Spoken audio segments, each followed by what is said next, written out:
Hey there, everybody. Matt Heller here. I want to talk to you a little bit about responsibility and fairness. So today is January 21st, which is Martin Luther King Day, and certainly MLK can teach us a thing or two about responsibility and fairness.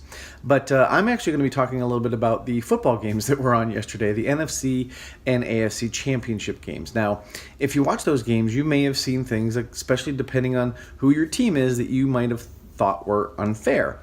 And for example, overtime. So a lot of people are talking about the fact that in overtime, you flip the coin and one team gets to be on offense and one team gets to be on defense, which that's how football is played. But some people are saying, well, it's not fair because both teams didn't have, the opportunity to score. And I have a problem with that because absolutely both teams had an opportunity to score.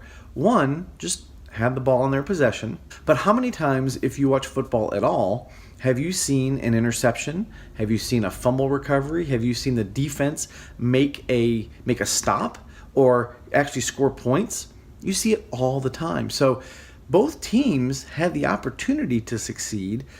One team just took more of that opportunity in both cases. The other thing about responsibility is that, especially in the Chiefs game, there was a really bad call that was a non-call. It was a pass interference call that didn't get called. And, a lot of people are saying, well, that's why the Saints lost the game. I disagree. They lost the game because the other 59 minutes of the game, they didn't score more points than the Rams.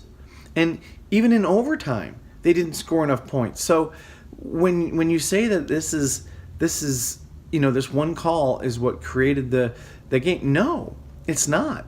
There were coaching decisions, there were player decisions, there were player execution issues that allowed the Rams to have more points at the end of the game. So we can't say that it's just one play or one call that decided the entire game. And I think both of these lessons are critical as leaders because, when we think about fairness on our teams, it's all about opportunity. For example, you have two people that are going for a promotion. Did both of them really have the same opportunity? Were they both allowed to apply for it? Did they both have the same, process for the interview? Did they both get equal weight in terms of their consideration? If so, then they both have the same opportunity. It's a fair process. When it comes to responsibility, I think we have a responsibility to, not just look at one aspect of our life or one aspect of what we do as a leader and say, that's what's caused me to fail.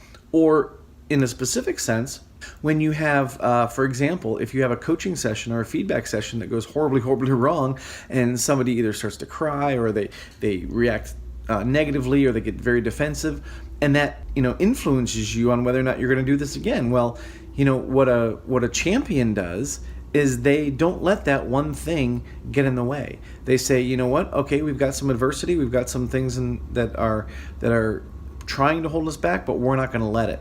So we're not going to let one play, we're not going to let one bad call, we're not going to let one coin toss determine our outcome. We're going to say, we're going to make the best of those situations. We're going to take the responsibility to make the best of those situations and make sure that our processes are fair so that everybody has the right opportunity. So again, if you watch those games, I hope you enjoyed them. They both went in overtime, so it was great to see some close games. But I also think we can learn some things about responsibility and fairness from both of them. Thanks for watching.